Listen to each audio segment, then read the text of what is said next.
बनारस में देवस्वामी नाम का एक ब्राह्मण रहता था। उसके हरिदास नाम का पुत्र था।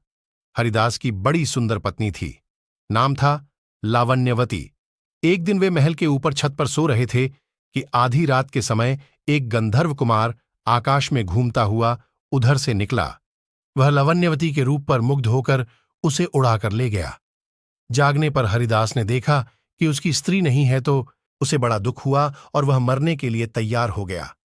लोगों के समझाने पर वह मान तो गया, लेकिन यह सोचकर कि तीर्थ करने से शायद पाप दूर हो जाए और स्त्री मिल जाए, वह घर से निकल पड़ा। चलते चलते वह किसी गांव में एक ब्राह्मण के घर पहुंचा। उसे भूखा देख ब्राह्मणी ने उसे कटोरा भरकर खीर दे दी और तालाब के किनारे बैठकर खाने को कहा। हरिदास खीर लेकर एक पेड़ के नीचे आया और कटोरा वहां रखकर तालाब में हाथ मुंह धोने गया। इसी बीच एक बाज किसी सांप को लेकर उसी पेड़ पर आ बैठा और जब वह उसे खाने लगा तो सांप के मुंह से झड़ टपक कर कटोरे में गिर गया। हरिदास को कुछ पता नहीं था। वह उस खीर को खा गया।